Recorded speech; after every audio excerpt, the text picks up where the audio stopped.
Some neighborhood dog is shit. I'm gonna see if I can get them in another room. It says we're live, by the way. Yeah, look at that. We're live. This is for the benefit of those on the back channel. You're hearing what goes on most of the time. Chaos. I like this. That's chaos is good. That's what she said. Chaos and Disorder. One of the kind of unrepresented Prince albums. Still good. Well, that's perfect, Keith. Just leave it right there.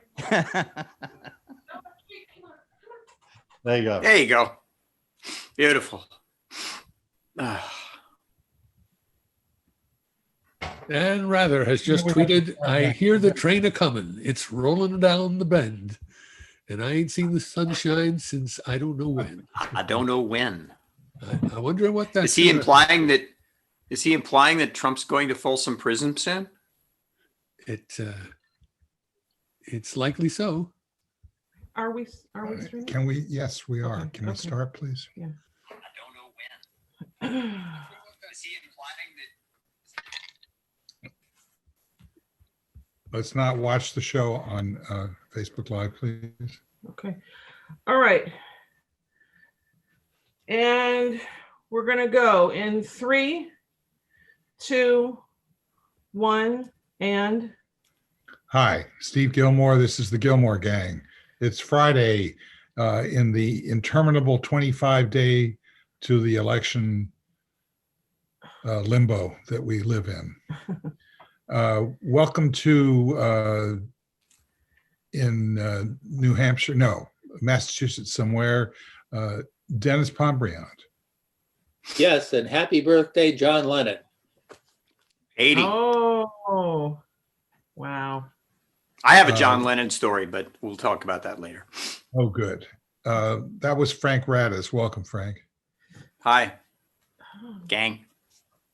Brent Leary in Atlanta, Georgia. Sending a special shout out to Whitey Ford. Yeah. I just went to a 2-shot. I don't even know how this happened. Look.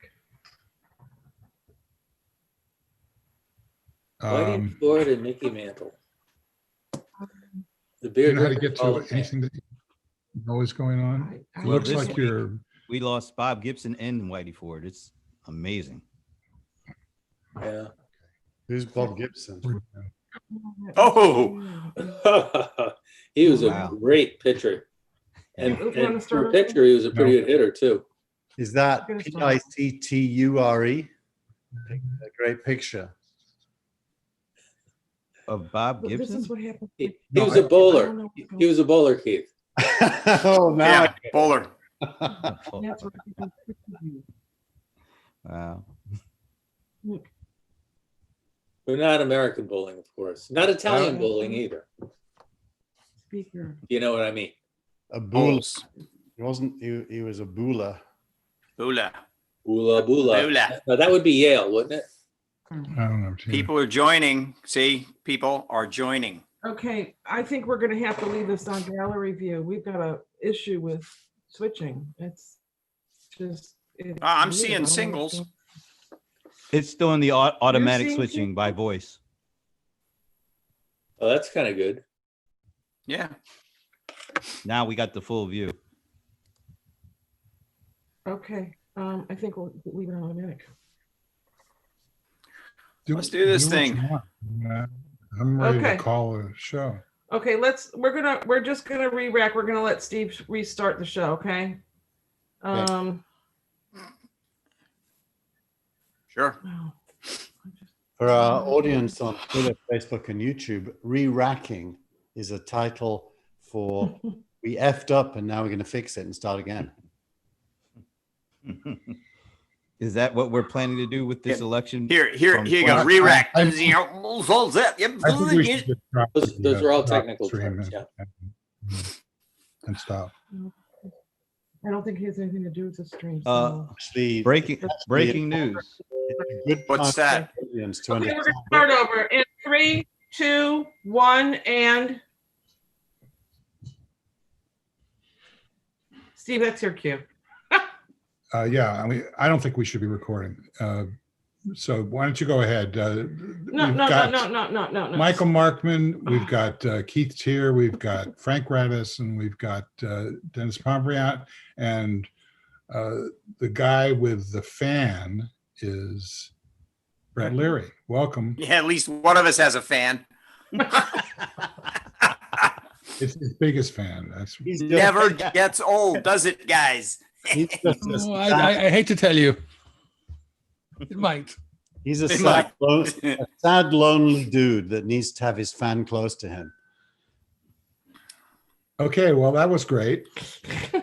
Well, what else is new?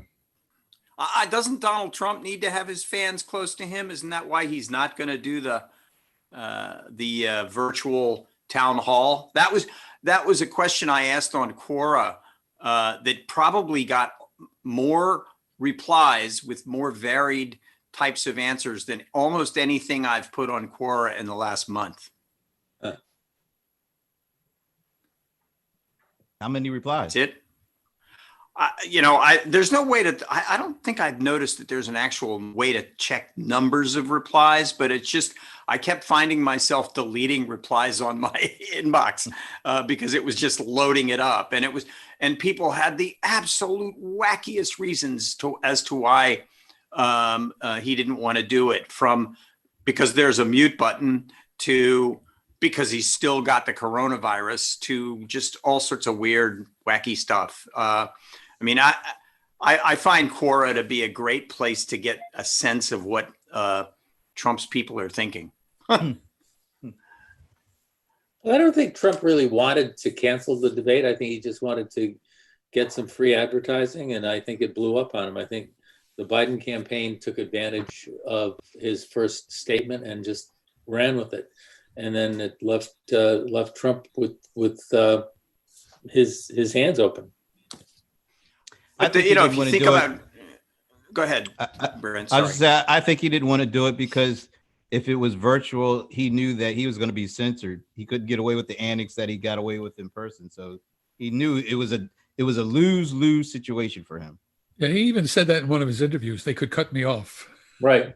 But I think the only thing that could happen in a debate for him is it getting better. It's so bad, it couldn't get worse. So it'd be worth anything to I get don't know.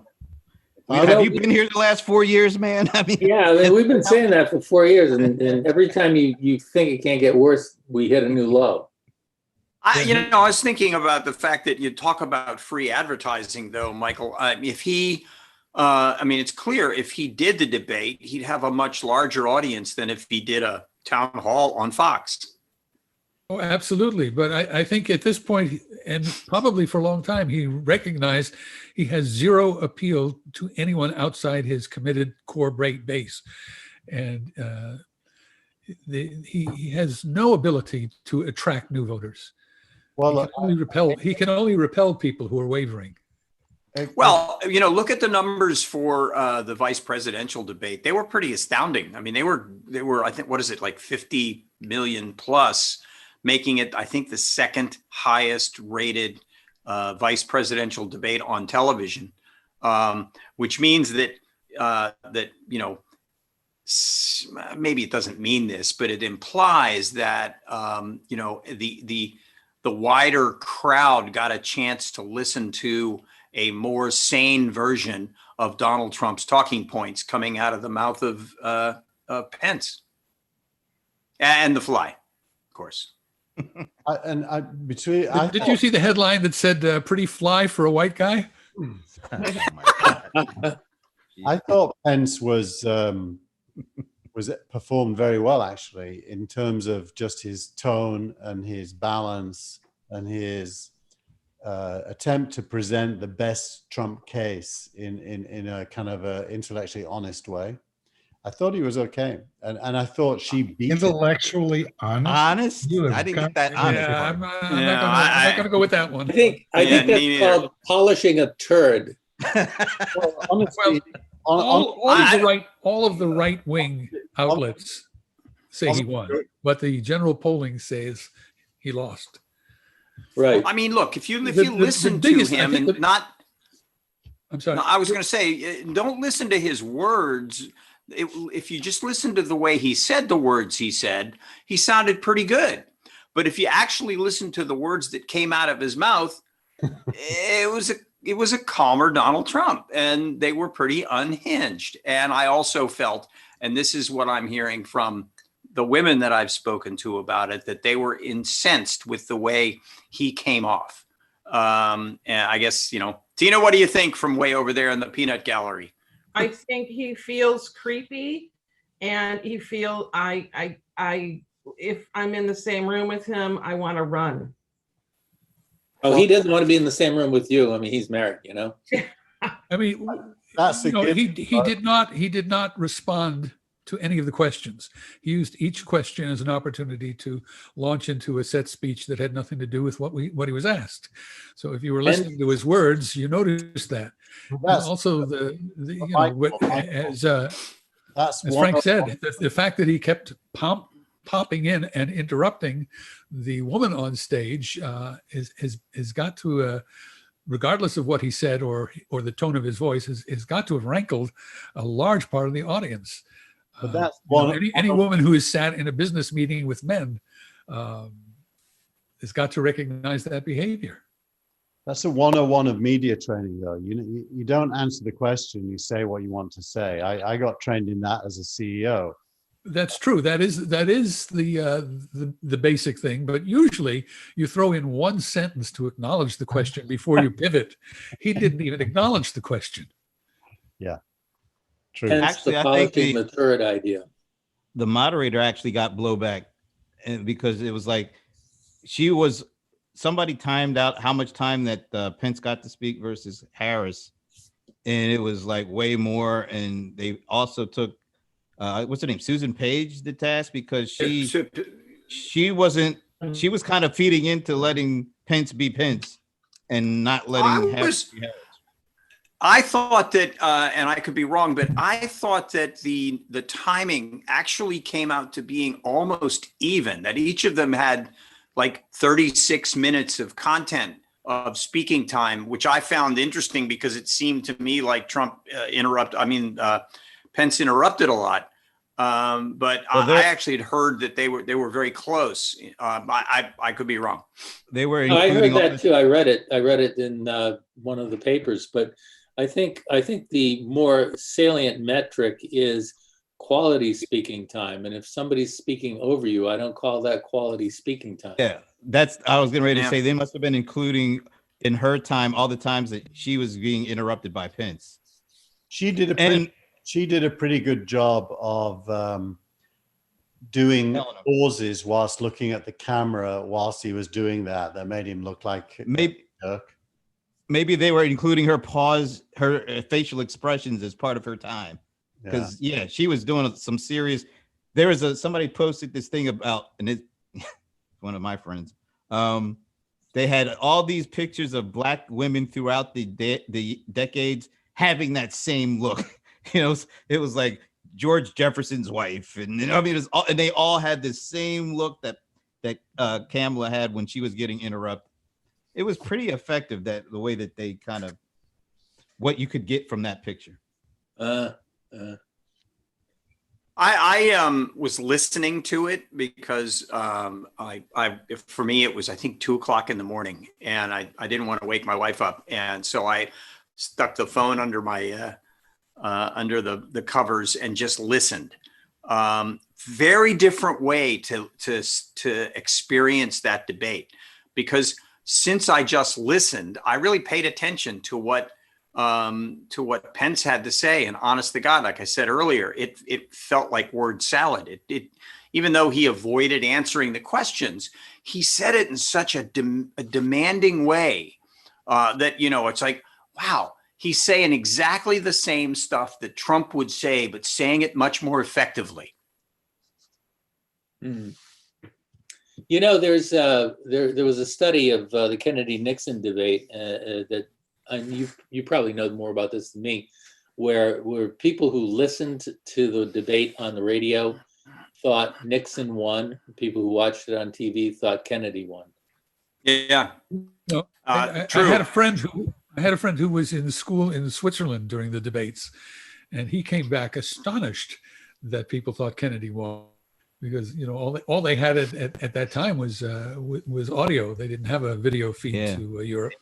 They didn't see the 8 o'clock shadow on Nixon's face with the beads of sweat dripping down, and that look on his face. I mean, that lost him that pretty much lost it for him, didn't it? Because it was just fractionally him losing the Kennedy, wasn't it? Right. That extra bead of sweat that cost him. Yeah, you talk about the look on the face. I don't know if any of you have seen the Comey Rule yet, but the guy that plays Trump, the looks on his face, unbelievable. It was so eerie and crazy, and it was about the looks on his face, and not so much of him trying to sound like Trump, although he did. I mean, there was this scene where he and Comey were having their private dinner together, and without even listening to the words coming out of his mouth, that is, "I demand loyalty," and so on and so on. And what Comey's reply was, it's the way he ate. It's an image I will not forget. And I just thought that was just a really powerful TV show. If you haven't seen it, they made some interesting choices. Every time you've seen someone do Trump on TV, they go for comedy. They make him a buffoon and a clown and an idiot. These people decided to make him a monster and a mobster. And so Brendan Gleeson played him straight and played him a little bit unhinged, with no sense of comedy parody. And it even went to some of the choices they made in terms of wardrobe and makeup. They decided to give him a much better fitting suit than Trump has. They decided to make his makeup a little bit less garish than Trump's, because they wanted people to see him as real, not a caricature. And so in all kinds of subtle ways, they reinforce that image that this guy is a monster and a mobster. So we're saying, yeah, we're all agreeing it's a train wreck. Brent, I want to know inside. No. This is the Gilmore gang, not the Keith gang. Yeah, go ahead, Steve. Ask Brent that question. Please continue with what you were talking about. I do not want to. Yeah. You don't want to get there yet. I was going to say that, what you were just talking about, the images of that character that played Trump. He had so little makeup on that you got a chance to see this guy's he had a lot of wrinkles on his face, which you never see with Trump. And I think it gave a different dimension to the character. And as you say, they did, in an effort to make him seem, I don't know, human. The clothes, the less makeup, the hair still had the same sort of coif going on for it, but you're absolutely right. He was not played in a funny way, or in a buffoonish way. He was played very straight. And honestly, my sense of it coming out of it was this was the most accurate portrayal of Donald Trump in a television show that I've ever seen. Now that could play into some of my preconceived notions. The current Donald Trump. Well, but it's not just your preconceived notions. Anyone who's written a book about Trump or the administration will concur with what you perceived. That's who he is. It was scary. I like the guy on YouTube. You ever see that J.H. Colvin guy or J.L. Colvin guy? Check out his Trump. It's like spot on. I actually think that Sarah, what's her name? Her Trump sounds perfect. Sarah. It sounds just the like woman, Cooper. Sarah Cooper. Yeah, because as I was saying jokingly, her Trump sounds perfect. Why would that be? There's a reason for that, I think. He's lip syncing. That's why. Oh, thank you. Yes. Spoiler. Thank you, Captain Obvious. That's my job. So, Keith, you said that everybody was agreeing on something. What was it that we're all agreeing on? This week so far, has been a tipping point that has turned a train wreck into all out, everybody's dead and there's blood on the tracks, to quote Bob Dylan. And the chances of this not being a Biden landslide are very slim in my view. So up until recently, Brent has feared, not wanted, but feared that Trump could still find a way to win. And I'm just wondering if he still is there, or whether this week's tipping point. Yeah, but where's your sense of dynamics, Keith? Do we want to have the big payoff of the big shift in the middle or at the beginning of the show when we've just barely gotten the technology under control? Or do we want to continue this, thread? Gerard? I'm trying to get you to continue the thread by talking. Let's build some suspense, man. Not what Brent thinks. No, I can do that. I think that Trump. I almost believe the conspiracy theory now that he didn't actually have coronavirus. I don't know if I believe it, but the whole thing seems so contrived, everything, that I'm prepared to entertain the idea that he actually didn't have the virus and that going to hospital and the whole thing was a ruse to try to get sympathy.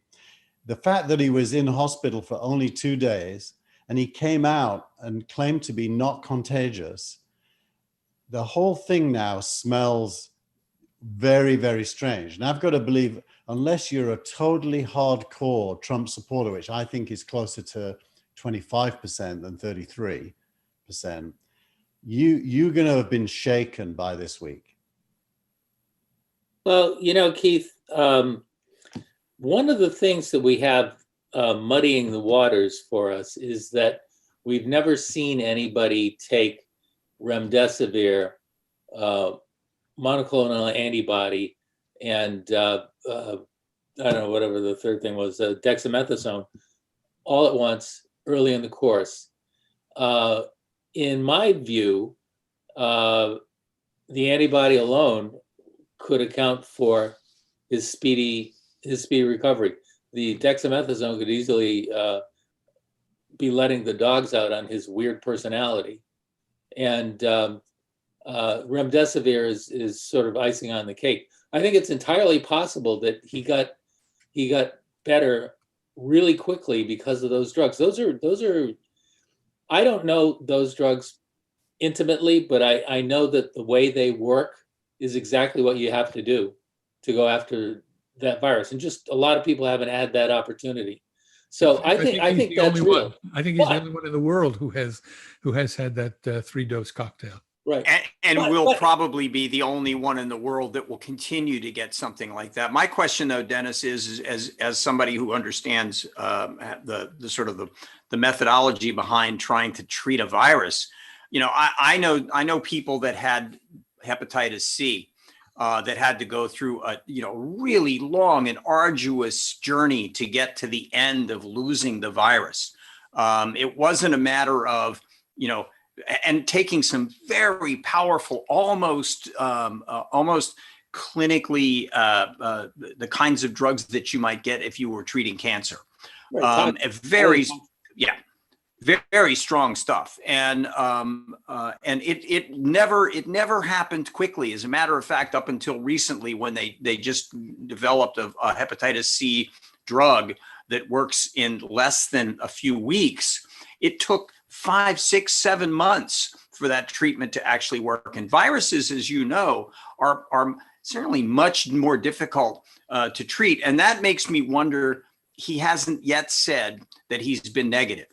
There has been no, since he announced it. That's the thing that Keith, that's the thing that makes me sort of twist away from, I was one of those people who didn't believe he had it in the beginning as well.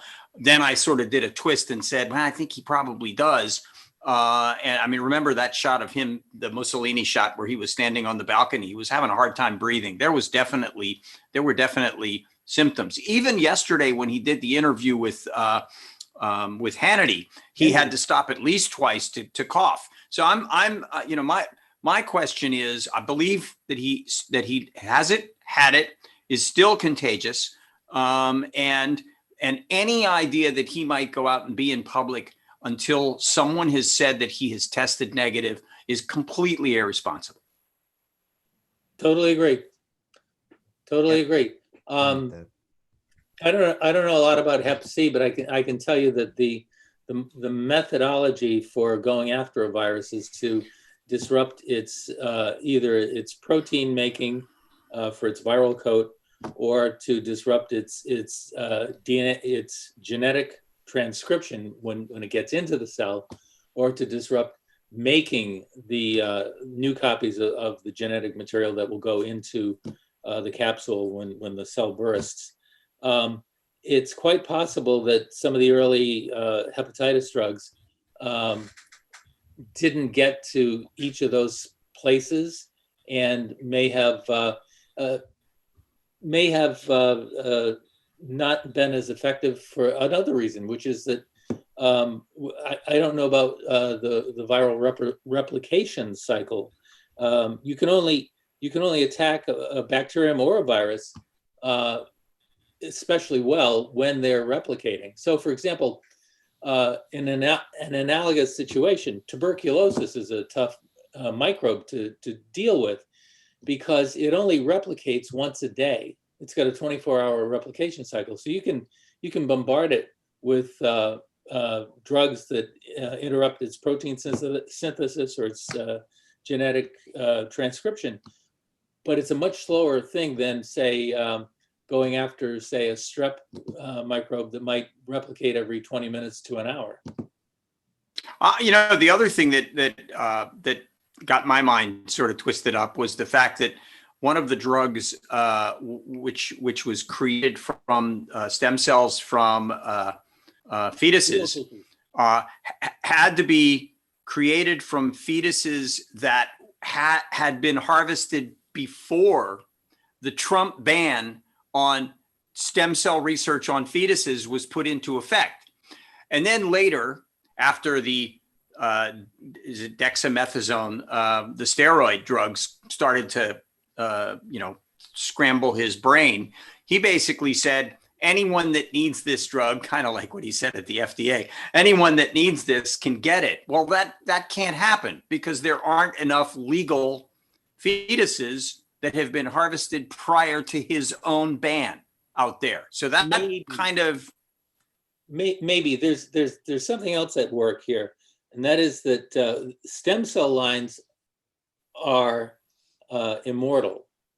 So once you've harvested it and you've made a cell line, and this one I think has a name of something like T293 or 293T, that's available in the lab, and you can buy it from biological supply houses. So it's clonable. I'm not sure. I'm not sure you ever need more fetal tissue, at least for that cell line. Well, then, I mean, never mind. Well, no, but what it means is the genie's out of the bottle, and the far right needs to think about something else, because I mean, because now you've got a situation where you'd actually have to withhold a therapeutic from a sick person, and what's the moral duty in that case? Well, the other thing is this was a therapeutic regimen that he was going through that he claims was a cure. Right. Yes. That PhD where at Wharton? The antibodies could be a cure. The antibodies could be a cure. Yeah, they could be. Theoretically, it doesn't mean they were, but theoretically they can be. But is it not true that that most of those drugs are still not FDA approved? That's correct. They're compassionate use or EUA, emergency use authorization. I guess it wasn't the compassionate part there then. Compassion is in the eye of the beholder. Thank you, Michael. I'm enjoying watching Brent. He's saying nothing, but like Kamala Harris, his expressions are priceless. Yeah. Next time, Brent, turn right around, look into the camera, and give us that. Yeah. There you go. There you go. But then you need this smile. I think she's just got the most buoyant smile. Yeah, I can't replicate that one, Michael. Sorry, I can't. Well, she could smile even when she was being angry, which, by the way, is something that only a woman can do, I think. That's a certain skill set that I know I don't have. So my feminine side lets me do that. I can do that. Hey, let me ask you a question. Michael talked about inflection points, and I agree. We're sort of at an inflection point, but it raises the question: in light of the attempt to kidnap Gretchen Whitmer in Michigan, are we at another inflection point, and are we tipping over into violence? I'm glad you brought that one up, because that was going through my head when Steve said, "Where's the suspense?" The suspense is really the reaction to Trump's losing, and and I don't think we know. I mean, that's the point of suspense that keeps me up at night now. A kidnapping is the most scary thing. Is a large movement of people with guns that are prepared to be on the streets. And that are you talking about caravans? a caravan, yeah, a caravan from Central America, yeah. Well, right, this just crossed the Washington Post website. Former special forces sought by business group to guard polling sites in Minnesota, company says. Former special forces? Yes. So is that a nice way of saying people who are no longer in the military and are now in militias? Or freelancing. I mean, I'll read you the lead paragraph. A private security company is recruiting a, quote, large contingent, unquote, of former U.S. military special operations personnel to guard polling sites in Minnesota on Election Day as part of an effort to, quote, make sure that the Antifas don't try to destroy the election sites, according to the chairman of the company. You got to watch out for that organization, the Antifas. Better watch out for them. Yeah, Google them, see if you can find them. Right next to the Proud Boys. I don't know who they are. I've never heard of them. Proud Boys are an organization. Antifa is not. Just kidding. I think that's what isn't that what Biden said on the first debate? And that's correct. Just got overwatched with idiocy. So the first and only debate. Yeah, that's right. The presidential, yeah, exactly. So the thing that I think we'll have a third one. The thing that I think is hopeful, I just don't have any idea. Mm-hmm. The thing that I think is hopeful is that the media is actually doing their job finally. If you look at the Washington Post, it's just been extraordinary in terms of, actually I've been looking at it on Feedly, which I'm just looking at the headlines, and there's a significant amount of commentary that is right-leaning on the Washington Post, which I find really interesting because they're essentially giving credibility to all of their material because they're letting the voices from multiple sides, run free. You mean doing what journalism is supposed to do? Article, yeah, I think that it's a jump ball as far as what journalism is supposed to do at this point. But just from a practical perspective, they're walking the walk, not just talking the talk about journalism. But the New York Times, there was an article today that I was just cramming. It was in the Telegram feed, which is this narrative. It's by Peter Baker and Maggie Haberman. What's going on in terms of the craziness that's in the White House? If you take Trump out of the picture in terms of what he says or doesn't say, and just look at what everybody else in the White House is saying, it sounds like a mad dash for the exit. And this article goes on for like 10,000 words or something. I mean, it's like you keep paging up. There's just so much going on right now that it's almost like a court stenographer trying to keep up with it. Did you see the Steve Schmidt response to Trump's tweet? It was amazing. That made all the points that you just made, Steve. I have a couple of things that I'm thinking about, and I don't know if anyone on the call on the show gets a chance to read the newspapers that these journalistic outlets are also putting online.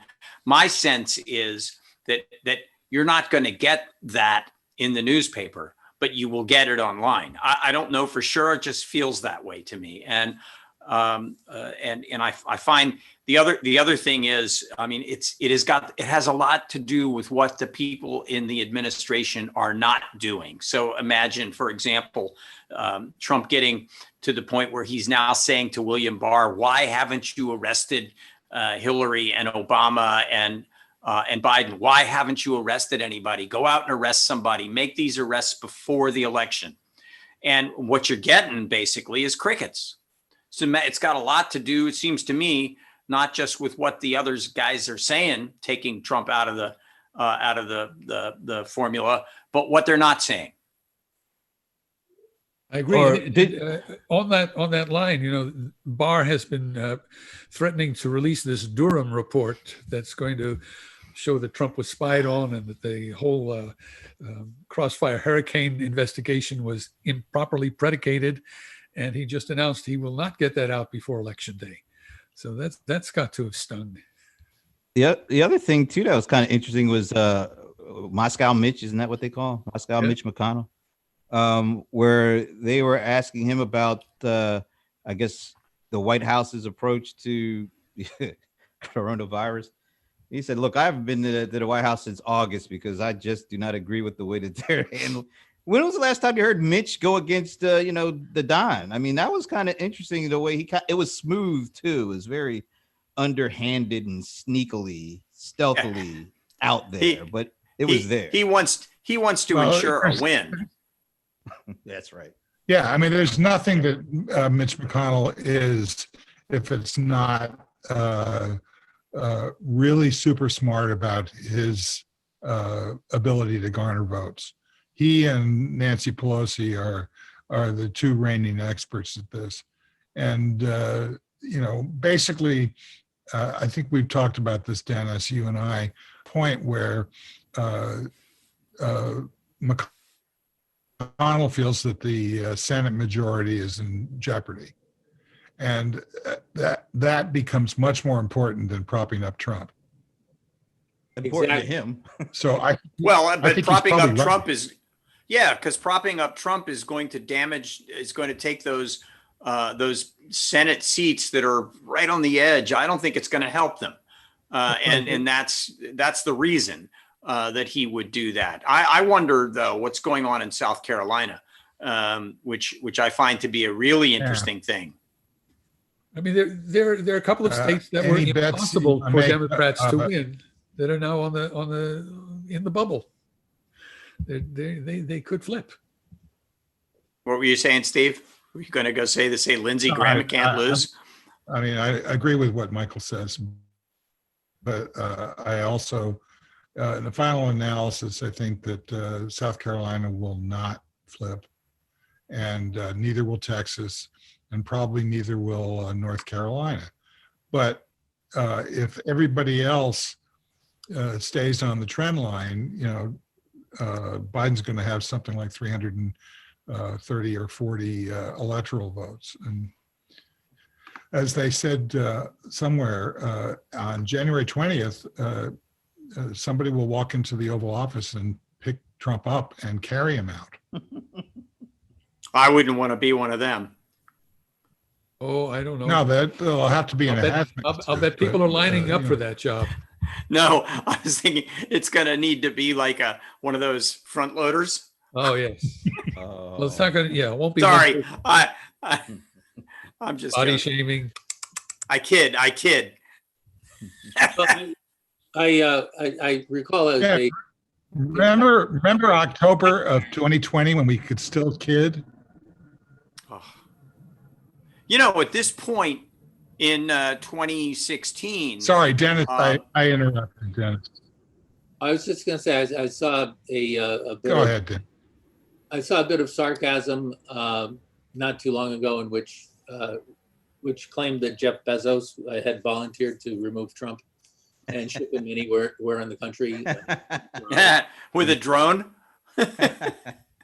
Sure. You need more than a drone to ship that guy. Half a dozen. But at this point in 2016, if I'm not wrong, and correct me because I know you all will, wasn't Hillary 8 or 9 points ahead?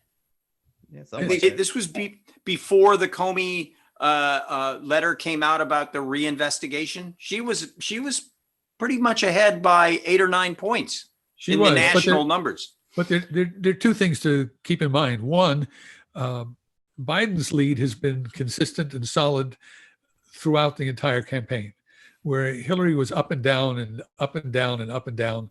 And the second point is Hillary never got above 48%, and Biden is over 50. So that, you know, the votes are just not available to Trump. And the other thing too about the lead was that came after the, you know, grab him where you said he would grab him moment with Billy Bush and, you know. Right. Yes. There was that. There hasn't been anything like that for, well, I guess everything has been like that. Yeah, and that didn't matter. Remember? It was a little, it caused a little stir. Remember, he actually came out and pseudo apologized for that. Didn't really apologize, but yeah, went cost through Billy emotion. Bush's job is what it did. Yeah, I think he might just got getting the job back recently. But He did, I'm actually honestly I'm glad he did. Yeah, he was like a kid in that whole thing, but you know. Well, no, but honestly, he's not a journalist. He's an entertainment reporter, and part of what those guys do, because I know this, is to cajole the people that you're interviewing to get them to say things that they might not normally say. And I felt all along that what Billy was doing there was just pushing him and having this locker conversation with him. I don't think Billy expected that as an answer, but I do think that that's part of that tactic of the way an entertainment reporter goes about talking to. That's not every entertainment reporter, by the way. To me, it's the ones who have the most experience. The younger entertainment reporters will try and be straight and go down the middle and all of that. But Billy was playing with him. Well, you know, the calibration is different, but political reporters do the same thing. Frank, give us an example of. I mean, if you listen to Woodward on his tapes, he's he doesn't really want to challenge Trump. He wants to encourage him to say more. There you go. And I think that's a criticism that a lot of people naively throw at reporters. Well, why aren't you challenging them? Why aren't you interrupting them? Why aren't you pointing out that they're lying? That may not be as effective as letting them dig themselves into deeper holes. Frank, give us an example. Interestingly, where Kids, everybody else keep talking because I know what Keith's going to ask and I probably don't have an answer. So keep going, guys. is my microphone messed up? Oh, we could hear you. I can still hear you. Oh, so I was saying. we can all hear you. Oh, I was asking Frank if he had I can hear what you're thinking. from his personal experience, does he have examples of having done that? And give us a couple. Oh gosh, that's you putting me on the spot. So I interviewed a a pretty well-known rock star who had a drug problem that people had talked about, but he hadn't talked about. And I interviewed him in my typical jovial, sarcastic style, which got him to open up and talk about his drug problem in public. I don't think that I would have gotten him to talk about it had I said to him, "So you've got a drug problem. Let's talk about that." It wasn't that way, and so that's an example of someone whom I don't want to mention, because I've actually gotten the exact same response from at least a half a dozen musicians that I've interviewed about their involvement with drugs and with hard partying and with sex and drugs and rock and roll and all of that. It's pretty typical. And I agree with you, Michael, that is the way that political reporters in long interviews tend to get better answers from their victims than they would if they were doing a press conference, which is quick sound bites, quick answers, go straight for the jugular. You don't need to do that in an interview where you're sitting down with somebody across from somebody. Give them enough rope and they'll hang themselves. There you go. Look, don't we think that's what's been happening? I think it's pretty clear that that's what's been happening with Donald Trump. I mean, I think Biden is kept out of it, despite the fact that he's been running for president, just to give Trump ample room and ample rope, and it's worked. And it's not like he's giving him he's snatching the rope. He's like doing everything he can to keep everything, all eyes on him. It's just that it's his rope. Apparently it's not the working. best rope. But it's never been roped like it. Many people say it's the best rope. It's the best rope. People tell me all the time. It's a human. Yeah. They come up to me and they say, "Sir, tell me about that rope." It's strong rope. It's always strong. I always wonder where the Secret Service is when all these people come up to Trump and say things. It's a human trade. They're hiding. Of an A-type. They're in the hospital right now, is where they are. The head of security is hospitalized. Didn't Kayleigh McEnany test positive today or yesterday? A few days ago. It was a couple days ago. I was going to say, Frank, it's a human trait of an A-type personality that the things that other people see in you as your failings, you believe are your strengths. So if you allow an A-type personality to talk, they will always reveal everything that they believe is their strengths. And Trump's belief is that his strength is that he's anti-establishment and unconventional, and questions authority and questions logic, including science. And he thinks that's a strength. So he will take any rope you give him. Elon Musk is very similar, but not a bad guy. You know, he's a good guy, but he has all the same failings, and we like him because he's trying to change the world in good ways. But he's as flawed in that he doesn't fully know whether you can really do it. He's just committed to trying. So I think it's a personality trait of pretty much every A-type personality. Well, but we know that his base eats that up. And so no matter what he says, and this kind of swings me over to why I was on the fence with Dennis a few weeks ago. With Brent a few weeks ago, in that I'm still worried.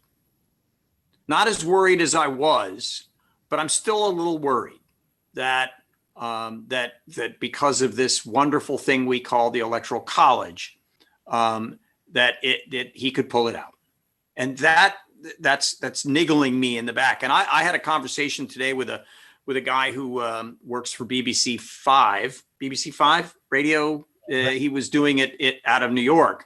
He's just moved back to the UK. And we were having this conversation because on his blog or his podcast, it's all he's talking about now is American politics, regardless of where he's doing it from. And we both came to the agreement in the end that, oh, geez, it could happen. He could pull it out. I'm less likely to believe that that's going to happen now than I was 4 or 5 weeks ago when Brent and I were almost on the same page. There still are some paths, but the election is not what I'm worried about. I think you still It's the both are post-election. on, I think you still both are on the same page. Brent, you've got about 30 seconds.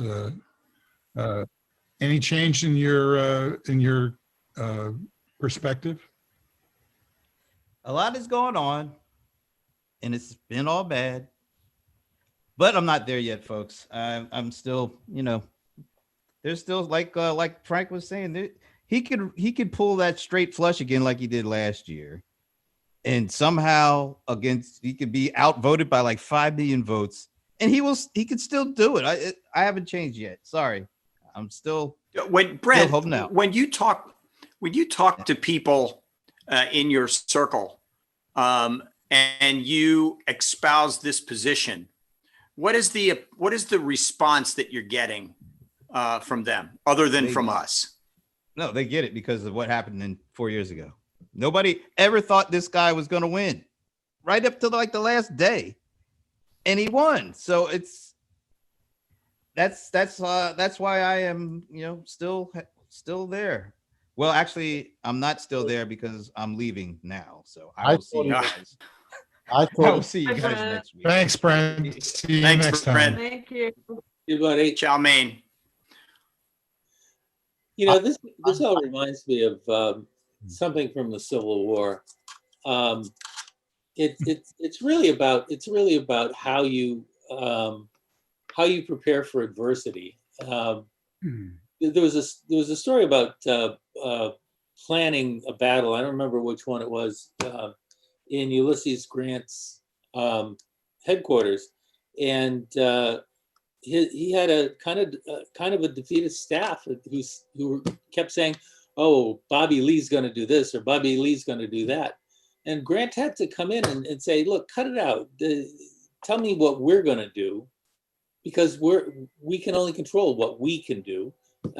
Stop shitting your pants about Bobby Lee." And I would say, stop worrying so much about Trump. I'd be more worried about guys with AK-15s or AR-15s in Michigan right now than anything Trump can do electorally.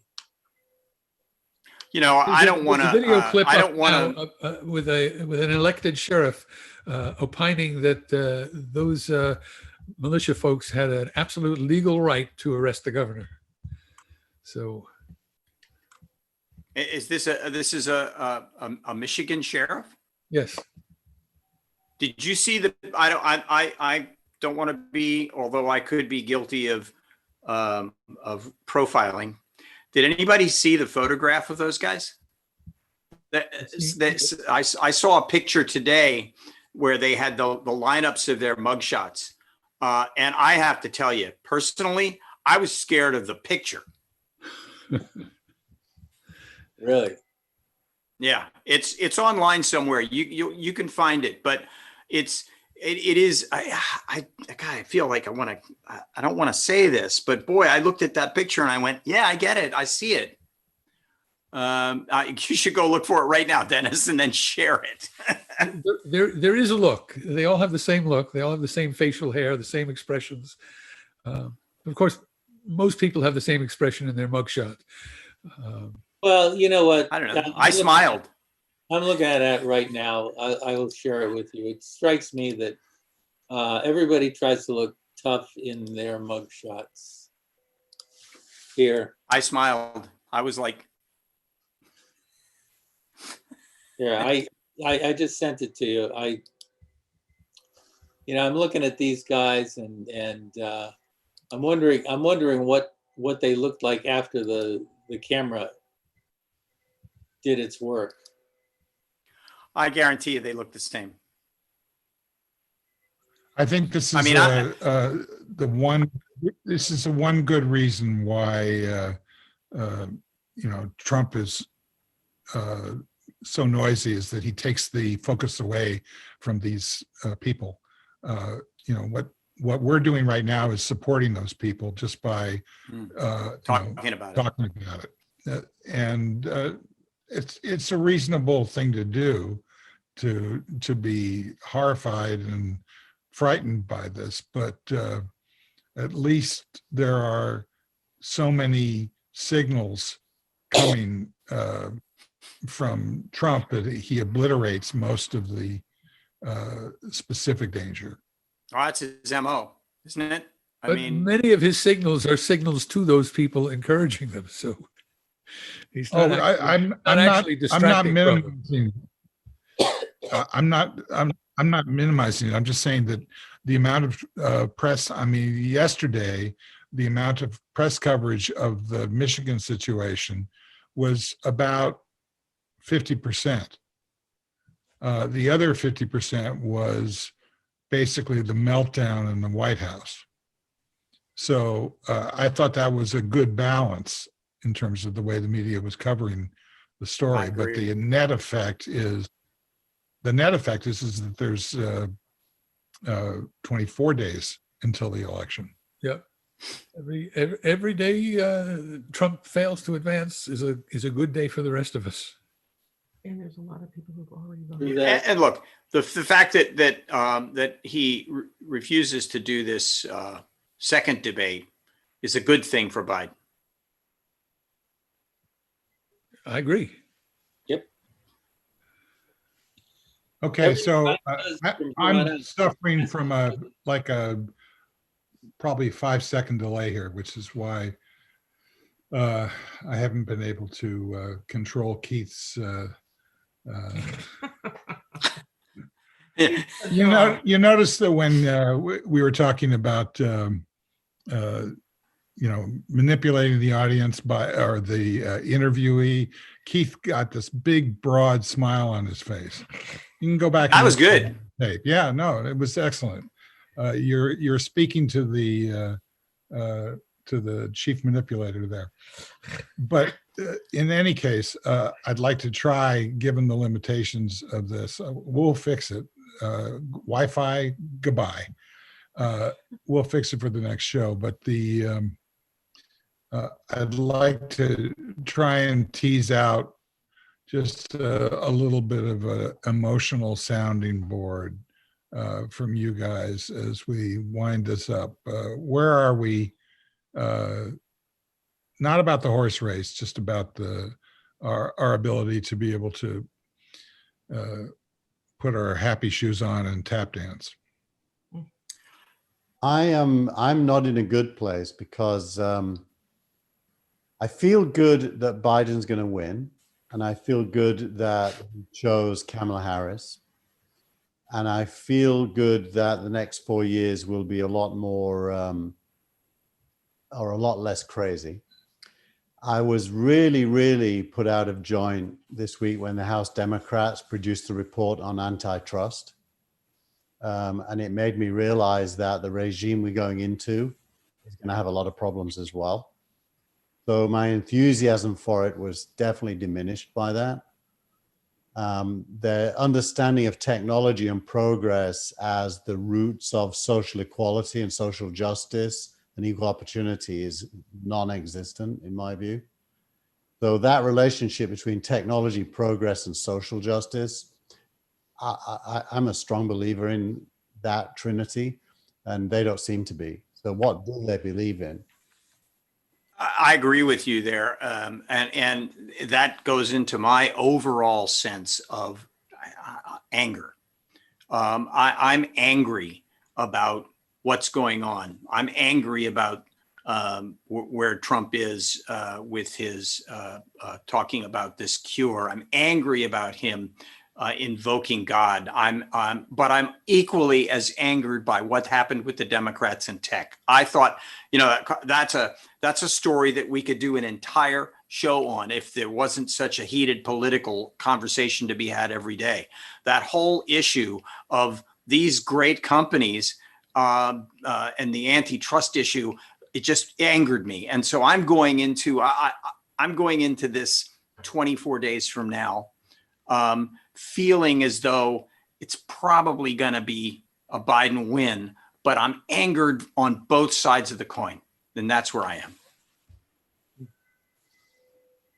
Dennis? Well, I have been out of sorts since 2016. Trump has.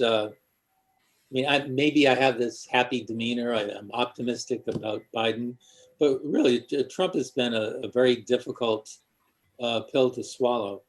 I will tell you frankly, I have nightmares. I won't tell you about what, but they emanate from this campaign. Maybe I read too many newspapers. I don't know. As far as the antitrust thing is concerned, I'm on the opposite side of the fence. I think there's some modicum of regulation that needs to happen in the tech industry.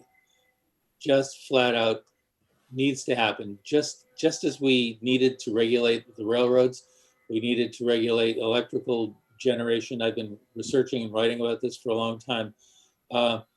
It can be done well without skinning anybody alive. But I think the new tech industries have advanced to the point where they are ubiquitous. They need to be ubiquitous. Every one of us needs to be able to access them, and there's some ground rules that go with that, and it's overdue. Michael? I live in a state of anxiety and sleeplessness and concern. I'm a little bit addicted to these stories, and I wish I weren't. On the antitrust issue, I tend to be on Dennis's side. There are certainly the founding ideology of the tech giants has to do with social equality and justice, and for the most part, they come out on the right side. But there are also a lot of deleterious effects that we need to pay attention to.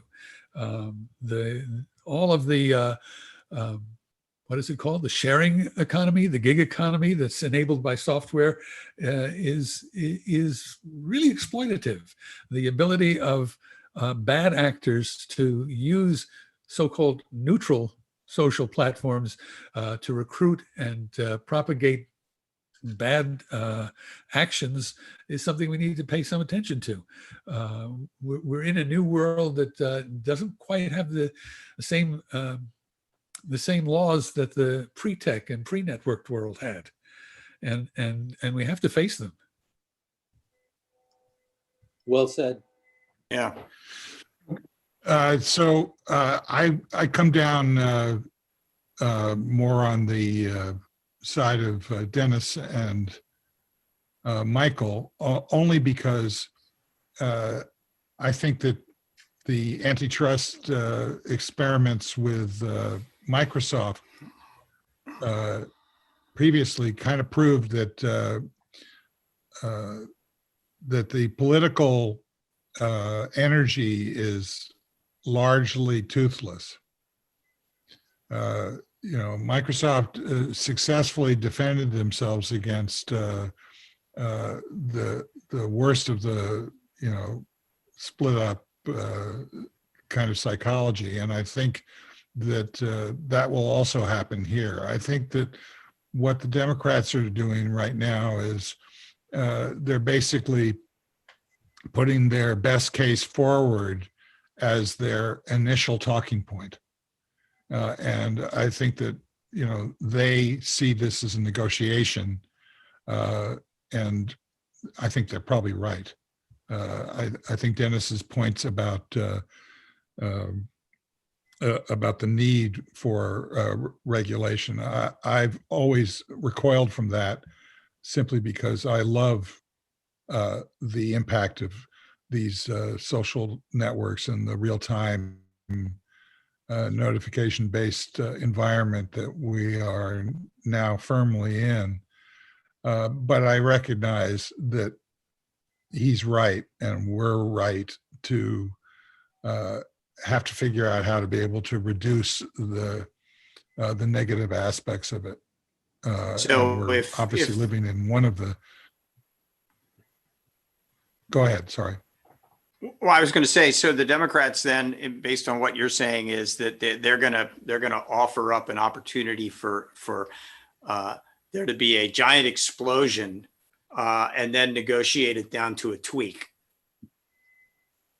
Well, we'll see. I think the topic of antitrust, especially with regard to tech companies, is worth a whole show. That's why I'm hesitating to say anything. I mean, the short version of my opinion is that the accusations against these companies is as valid as QAnon. That it's a conspiracy theory that has no base in reality. And these companies would, I agree with you, Steve, were it to come to court, pretty successfully defend themselves because there is little or no substance to the accusations. So I could go with what you said. But if that's true, then we're talking about, the rule of law. And, what part of democracy is not about the effective rule of law, not the verbiage that surrounds it, but the actual results. I'm actually okay with that. I believe in the rule of law, and I believe that you can trust the judiciary most of the time. And so I'd be happy to take those companies' side of a legal debate and expect them to win. Yeah, I don't think it'll go that way. I think what we're looking at is statutory law. I think what we're looking at is legislation. Let me give you a practical example. Virtually every service that you take for granted that you buy out in the marketplace is regulated. If you want to hire a plumber, that plumber has to be licensed. That plumber has to pull a permit in order to do something at your house. Now, if you want to go and change the toilet in your house, you don't need a permit. You can do it and good luck and maybe it'll work and God help you. That's true. That's true with electricity. It's true with haircuts, with nail salons. It's true with medicine and law. The state, each state has a licensing board in medicine. That's as far as it gets. You go to medical school, you pass your boards, you get a license. It has nothing to do with whether or not you can be a brain surgeon. All of that is handled by the professional societies. A brain surgeon is board certified in his profession or her profession. A thoracic surgeon the same way. What I would propose to you is that kind of mechanism can be applied to the tech world so that you do not end up having a company like Facebook oopsidentally giving 100 million names and personal data to Cambridge Analytica. Which, by the way, this week it was revealed were incompetent to do anything useful with those names. It was the British Parliament produced a report on Cambridge Analytica's success and concluded it was zero. Well, that's really interesting, but it's outside of this discussion. But I agree with you. I would. Let me just say one thing that Dennis, I'm a believer in regulation. I am for all kinds of things, but you must admit there's a difference between an antitrust accusation, but for it to be valid, the following must be true. These companies must be monopolies and they must be abusing their monopoly power. There's a difference between regulation and antitrust. You're absolutely right. And I would regard what came out of Congress this week as an opening salvo. Yeah. I mean, there's one dimension of antitrust which has to do with the ability of companies to compete against each other, which is essentially this rich guy against that rich guy, or this new innovator against that old entrenched innovator. But then there's another dimension which has to do with the power of companies versus their workers, the power of customers versus the companies, and that's an area that maybe doesn't fall quite under antitrust, but it's part of this picture. It's Well, part Mike, of the damage that large tech companies can do to society. Well, so I've personally been involved in the last couple of months in 2 acqui-hires by one of these companies on the list. And an acqui-hire is characteristic of market power. Basically, what happens is a good company with good techies doing good stuff gets offered to be bought well before it has a product by the big guys. And typically the price is sufficient that, you know, you're talking about 15 engineers and maybe 30 or 40 million dollars to change hands if they'll agree to join Big Co. And that practice is new, and it's symptomatic of there being 4 or 5 or 6 huge companies in the Valley that have a lot of market power. And it drains innovation because the best engineers don't pursue their dreams. They exit early because the money's enough to do that. So I'm not neutral. I'm just not in favor of antitrust. I don't think these people are monopolies. So I do think there's a lot wrong that needs to change, and I have different views about how to change it. Right. I think we're going to have this conversation in 25 days. From your lips to God's ears. You know, I want to leave. I want to leave with 2 thoughts. First of all, I would love to be a company that got bought that didn't have a product. That would be great. And second of all, Dennis, I think you'll understand this. A farmer is someone who is outstanding in his field. A sharecropper is someone who is outstanding in somebody else's field.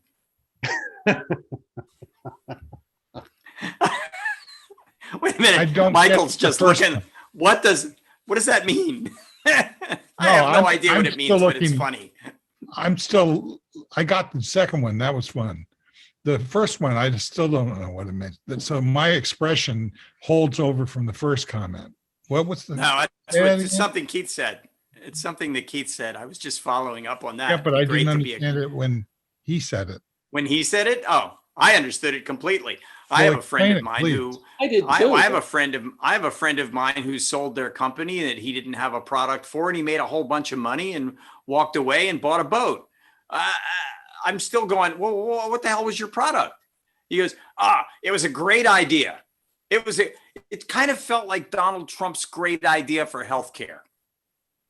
No, but yes, but I mean, you know, all innovation is organized by someone pitching something that doesn't exist to someone else and collecting money for it before it exists. Sounds like television. Sounds like the movie business. And some of those pitches are frauds, and some of those pitches, encapsulate a really smart idea and perhaps even some technical innovation to bring that idea to the world. But the pattern is the same. You know, whether you're Trump selling Trump steaks or whether you're Steve Jobs selling the Apple II, you're still doing the same thing. It's just that one is empty and the other has content. Oh yeah, but I had an Apple II, by the way. No, but also, Frank, the very nature of an acqui-hire is they don't care about your product. They care about your engineers. So how do they know? How do they know how good your engineers are? They interview them rigorously. Yeah, but all right, I get that, but what turns them on to the fact that there might be a 15 good engineers sitting over here? How do they find Your that out? pitch? Well, your pitch is what gets right. It's your well, pitch. it's not the pitch. It's if I go into too much detail, I'll give away too much that I can't. But Okay, basically, Don't. if the company is working in a space that the acquirer is also working in, they look at what that company has done technology-wise, not product-wise. The product could be shit, but the technology could be good. And they identify overachievers in a technical sense. And then they go and offer to get into talks to acquire. And their primary process is an interview process with all the engineers. And when they finally do buy the company, if they buy it, they actually don't buy the company at all. They give the company money to release the engineers. Is it likely that they'll already know these engineers in advance? And Yeah, they would have probably met in various standards bodies and things like that. So that it's a small world, as you know. Silicon Valley engineers and Chinese engineers meet all the time in world bodies like the W3C and the IETF and various other standards bodies, Wi-Fi, you name it. Oh, there are hundreds. Hundreds of standards bodies, and they all know each other, and they know how good they are. If you look at the outcome of many of these acquisitions, and acquire maybe, often the dynamic here is that the company to be acquired is identified as somebody that's going to disrupt some aspect of the acquirer's business model. Right. And as so a result, they want to buy it to keep something from happening? Sometimes that happens. Yeah. so if you look at Sometimes the it's end preemptive. result, if you look at the end result of many of these acquisitions, it's often just to kill the product. That's So there is a product. That's sometimes true, Steve. I think that is a subset of these cases. They tend to pay a lot more when that's true, and it tends not to be an acqui-hire. Recently, Facebook acquired Giphy. I don't know if they've closed that acquisition yet because it was subject to antitrust, but they're looking to acquire Giphy. Giphy is several hundred employees. They definitely would not have gone and interviewed every employee. And Giphy is just a feature, right? It's just a feature. It's a GIF that people share. So, and they paid a lot for it because they didn't want anyone else to have the feature. But when you look at how much money Giphy had raised, they didn't pay a lot for it because they roughly paid a little bit more than what it had raised as venture capital. So even then, you could divide these acquisitions into buckets. Bucket A is like WhatsApp and Instagram, highly strategic, changes the game. The chessboard changes in the company's favor by doing it, and almost no price is too high for that.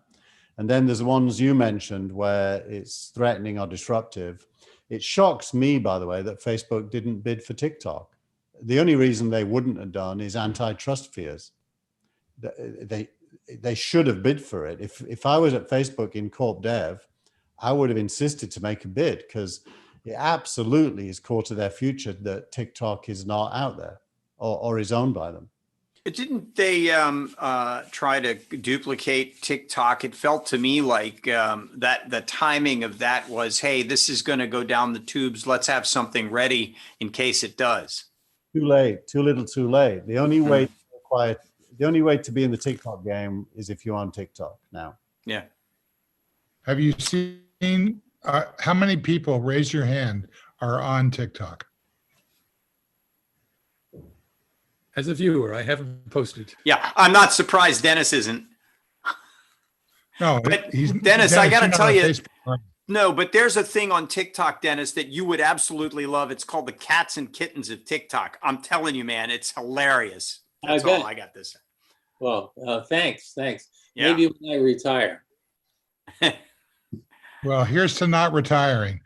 No. I want to thank our producer and director, Tina Chase Gilmore, for her incredible calm in the face of total disaster at the beginning of the show. And But she's well represented by a still photo. And Yeah. more. What? just go ahead. Thank you know, for so- more, or No, no. it's still a total disaster? We'll talk about it. Nor the woman behind the curtain. It was fun. It was Ozette. fun. Yeah. Ozette. And I want to thank Dennis Pombriant. Thank you, sir. Always a pleasure. Thanks for having me. Frank Radis. Thanks a lot. It's always a blast. And Dennis, I loved your cat in the beginning, man. You should get him on some more. Oh, thanks. I have several. Get him on Yeah. TikTok. Michael Markman. Hello and goodbye. I must be going. Keith Tier. Thank you. I was a little distracted this week, so if I seemed so, I actually was. Things were going on during the show that I had to deal with. Well, me too. My inner rage was going on. And I want to thank Brent Leary for his yeoman-like work. Those of you in the enterprise space should take a look at the show that he did with the top 5, at least by revenue, CRM vendors, and also in the aftermath, Dennis Pombriant was one of the analysts. So it was a great show, and is a harbinger, I think, of how we can make this kind of live experience really be not only instructive, but actually make changes in the direction of our future. CRM Players is the name. It's on LinkedIn, it's on Facebook, and it's probably on Periscope, Twitter Periscope. Players with a Z. Yeah. Thank you. Is Periscope still a thing? Yeah. Yeah, it's acquired by Twitter, and it's Twitter's Facebook Live. Yep. That's So And by the are way- we broadcasting or Twitter casting on Periscope at the same time we're doing Yeah. Facebook Live? Some version of this that is, I'm going to find out about as soon as we get off. Yes, correct. All right. Thanks to everybody who showed up, and especially those who didn't. We'll see you again next time. Bye-bye. Bye. Bye-bye.